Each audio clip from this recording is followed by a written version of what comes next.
Hey everyone, this is Stephen Strawn of the Cast Iron Cookware channel, where you can find information to help you better collect, restore, and use cast iron cookware. Today we're going to be cooking eggs in our cast iron skillet, and we're going to be doing that coming right up.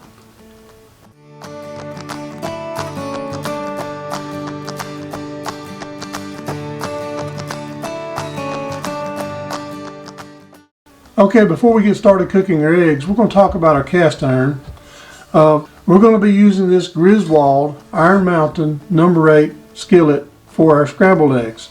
This is my go-to skillet for scrambled eggs because, man, it is slick as a button. I've cooked eggs in it quite a few times and I've got it right. Also cooked a few biscuits in it too. So the reason why I know this is an Iron Mountain is because of this nice little handle right here. We have a ridge on the back, kind of like the Birmingham Stove and Range ridge, but the handle flares out.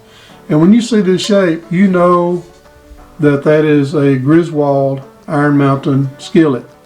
You say, but it doesn't say Griswold on it. That's true. These were their economy line, basically without their logo on it. But it was made by Griswold. And this here is a 1033, the number on it. And it is a beautiful little skillet. I have loved this skillet from the day that I brought it home. And we're going to be cooking scrambled eggs in this one. We're also going to be using our large griddle for our fried eggs. The reason why is because I have this small lip so you can get the spatula in there without having to worry about hitting the edge. And I'm going to talk about this little piece too. This is a No. 9 OG made in USA cast iron griddle. I knew that it was a large and I knew it was a No. 9, but I didn't understand what the OG stood for. Now, whenever Lodge started expanding their line, and they had a lot of different skillets, a lot of different griddles, Dutch ovens, and all kind of things, and I've heard people say that their catalog system was a lot like a card catalog system in a library. So they had some confusion. So when you ordered 5 No. 9s, you might get 5 griddles or 5 skillets or whatever. So they went back and they started marking things with SK. If you see SK on a skillet, you know it is a skillet. And right here we have OG for this griddle. I knew the G stood for griddle, but I thought, what was the OG for? I thought, well, it's a No. 9, maybe it's oversized. But I found out later on it's old style. And this is made in USA, so it's a little bit newer. It's still a vintage skillet, but it was probably made around the 70s because the made in USA kind of come into play around that time. So they have this OG for old style griddle. And I love this thing, man. I've cooked a bunch of eggs on this. I've cooked bacon. I've cooked grilled cheeses. This is my go-to for a grilled cheese, I'm telling you what. So we're going to be making our eggs on this Iron Mountain skillet and my Lodge OG griddle. So let's get cooking. Okay, the first thing that we're going to do is preheat our pan just a little bit. We're going to put it on low to medium. Now you can use butter, but I live in the South and I've got my little stash of bacon grease that I keep on the stove and my little handy Dutch oven Lodge that I save my bacon grease in. You can use bacon grease or you can use butter. You can also use a spray, oven spray of some kind. They have it in butter flavor, canola oil, olive oil. So we're going to let this warm up a little bit. And I'm going to use my favorite little spatula. It's just a cheap little wooden handle and it's small. What I like about it, it's got a straight edge that's really good. The rounded ones that are round all the way across, if they're not really flat, they're not good for getting up under things. And I've got this little round edge here, which is good to catch the edges on most of my skillets around the edges. And this here is for, you know, nice little sharp edges if I need it. It's a little one, but it is really, really handy. Okay, we're starting to get a little bit warm. We're going to pull our bacon grease over here and we're going to put a little bit right here and we're just going to watch it and see what happens. Now one thing about eggs is you want them low and slow. You don't want to throw it in there and it just goes sizzling like everything. because you'll wind up with eggs that are crusty, and you don't want crusty eggs. Another little item that I like is just a little egg holder, and you can just set that in wherever you want to. A lot of times I'll go ahead and put my grease or my butter inside that little ring so I can cook it inside the ring. Our oil is melted. I'm going to go ahead and put our egg in there. For our first egg, I'm going to go ahead and crack it. You're going to say, why'd you crack it? Now, everybody doesn't like the yellow hole. So we're going to make one without the yellow hole first. We're going to go ahead and salt it and put a little pepper on there.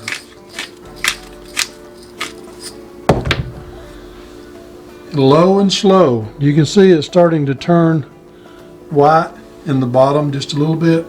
Now if you want good eggs, don't get in a hurry. If you get in a hurry, you're going to get in trouble. I'm going to go ahead and bring our temperature up a little more. We're not to medium. We're between low to medium. I probably could have waited till it warmed up a little bit.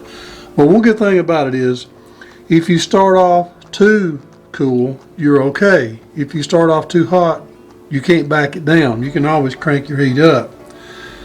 Cast iron cools down slower than you want to sometimes.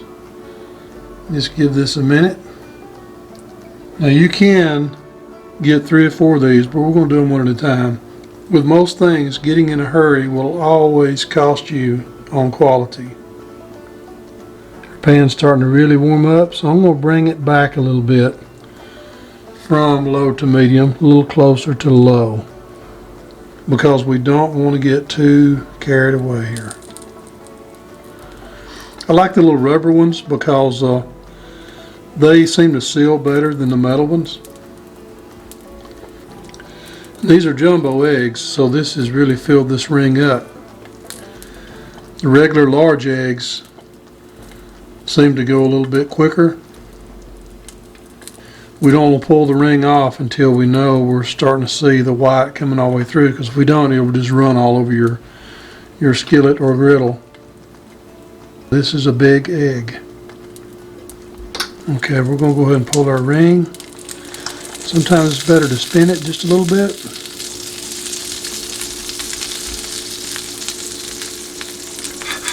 And what I usually do is I'll go around it and loosen it up. Now I can slide around ever how I want to. You can give it a second. What I usually do, I'll go ahead and pull it off to the side. I'll start me another egg. We're going to go ahead and get us another egg started. And I'm not going to let's pull our yellow to the center. And I'm not going to crack this egg. I'm going to go ahead and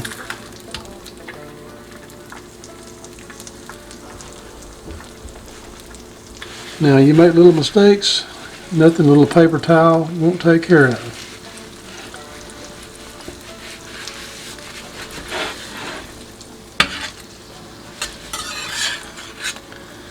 And you see this egg is not all crusty. It's nice and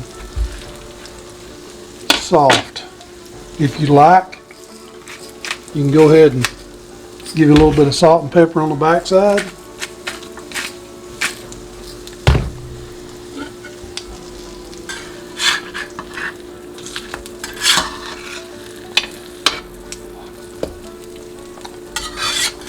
So that's nice. That's a nice sandwich egg right there. And it's not overdone, and it's not really hard and crunchy or crusty. It's just a nice egg. So we're going to go ahead and put a little salt.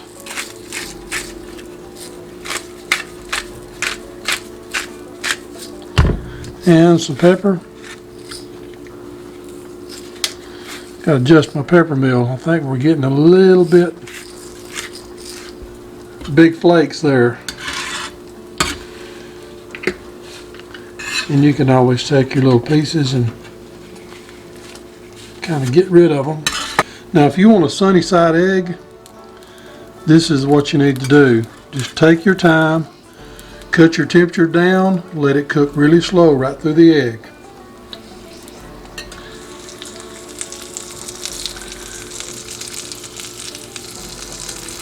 If you would like, you can spray this, kind of give it a little bit of a slide. You can give this little ring a spray. That way you won't have any trouble with it. So there we got a sunny side egg. You got a sunny side egg and you want it over easy, just take your egg and flip it over.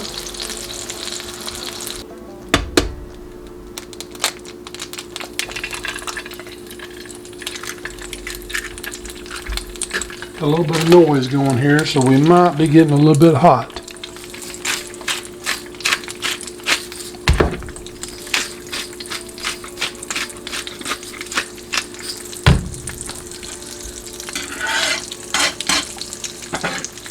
And we're going to cook it without the ring.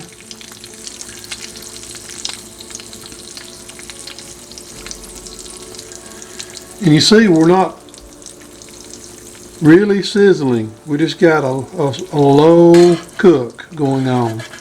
Now if you was sizzling, then it'll cook too fast and it'll turn into rubber. And we don't want rubber eggs. And as long as it's clear around this part, you really don't want to try to pick it up and flip it or anything like that. Not until you know it will hold together. And we're going to do this one over easy. Now if you want it sunny side up, you can just leave it like that and just throw a little grease on top of there as the grease gets hot. The key is don't get in a hurry.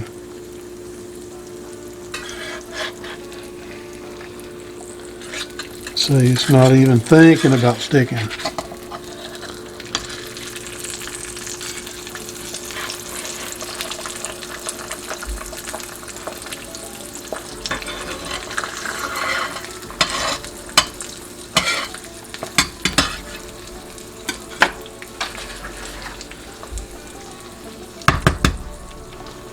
We'll put another one over here,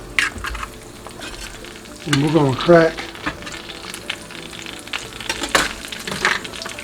the yellow, because there's only one person in our house that likes easy over or sunny side up.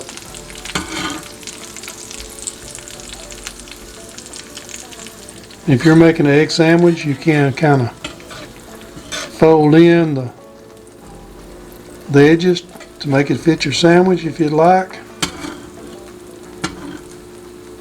And it'll cook together in a nice, neat little package.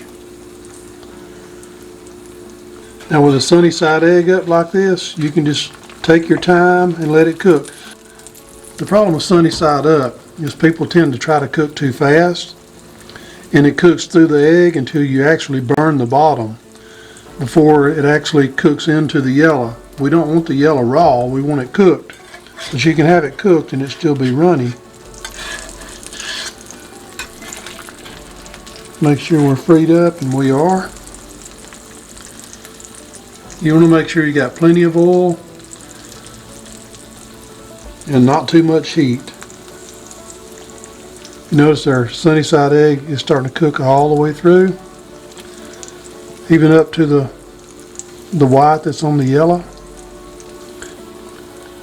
Our sunny side egg is just about perfect. We're about ready to flip this one over. And the key to flipping is not try to get it underneath the entire egg. Get about half of it or a little more than half, and then catch the egg and just roll it over. Now if you try to flip the entire egg, you're going to splash yourself with oil. or splattered all over your stovetop, because you're going to get some splatter anyway, as you can see here. If you notice, this is real soft. It's not all crusty and hard.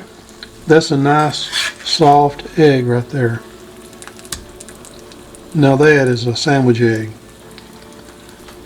And that is a perfect sunny side up egg right there.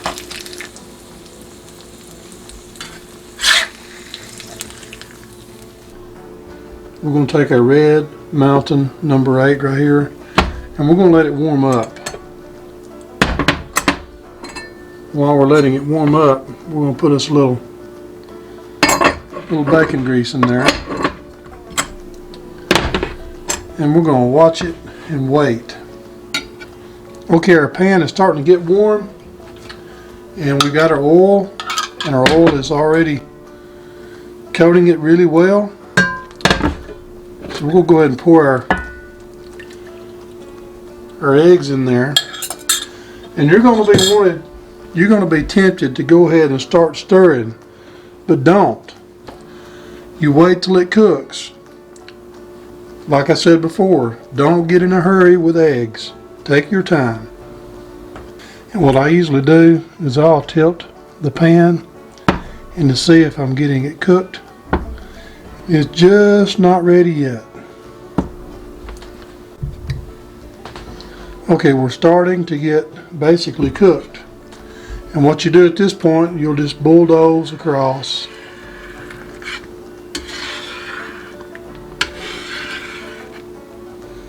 And kind of let your eggs run back and fill.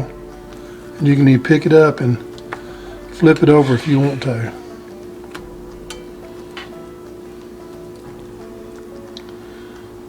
Kind of let our runny part go ahead and just kind of run back in and fill the gaps. At this point, you can go ahead and do some seasoning with salt and pepper.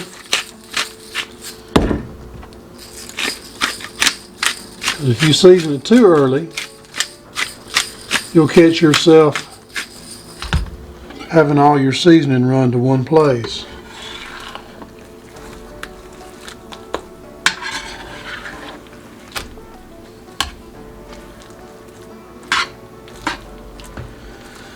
Normally, at this point, you can go ahead and cut your heat off.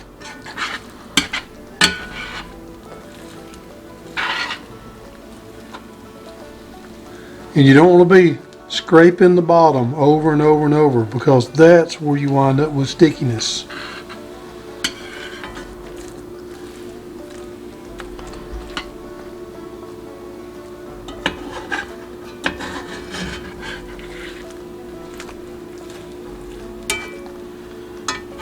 Now they're a little bit on the moist side right now, but they will thicken up.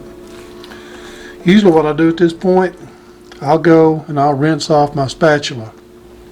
Now we have a clean spatula, and the eggs are basically just about completely done.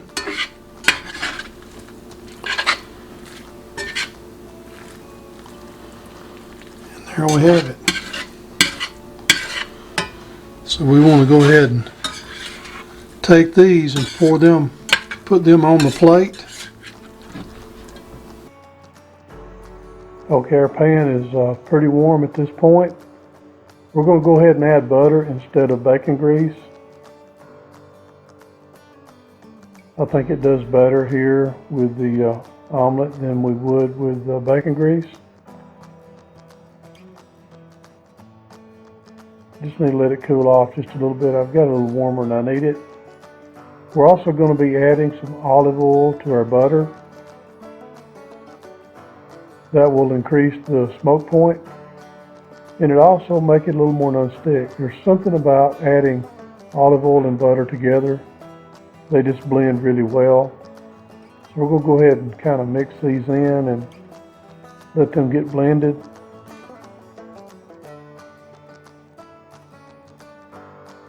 I don't know the reasoning behind olive oil and butter, but I know it works.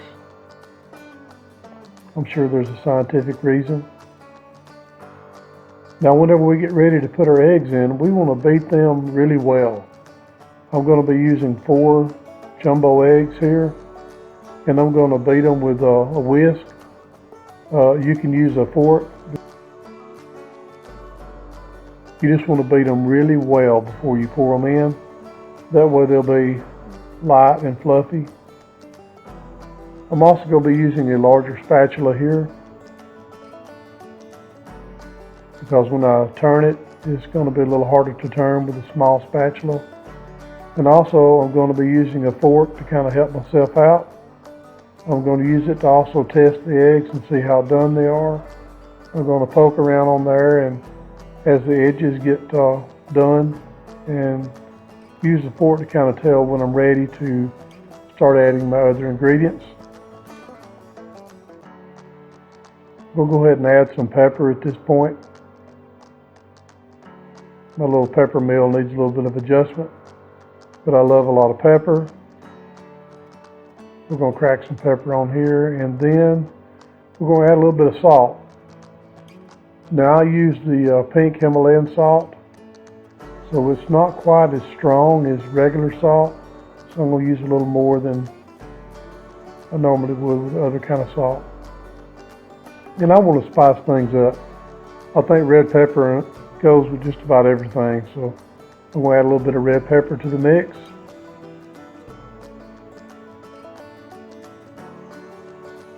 Maybe a lot.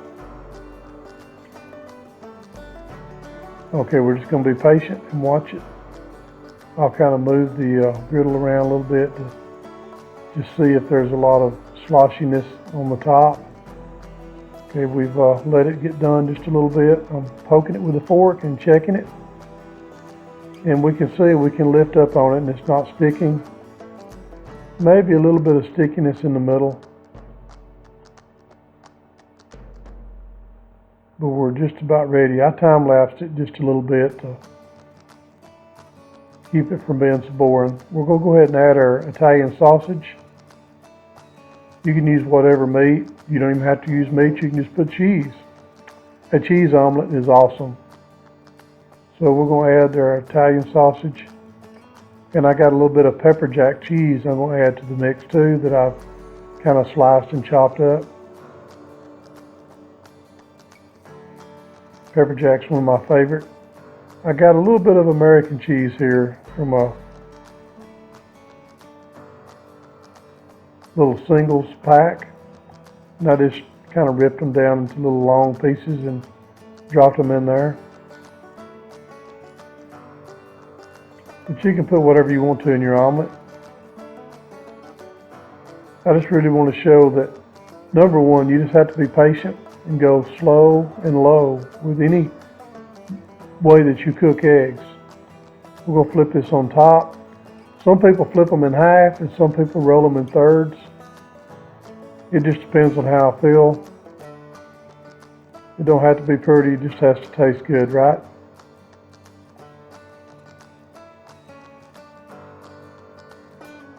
So we're going to take this here and we're going to slide it off into a plate. Kind of get it together.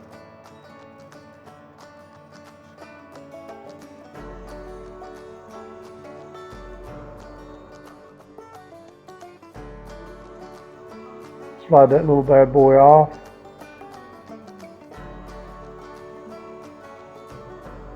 And all I have to do is wipe this griddle out with a paper towel.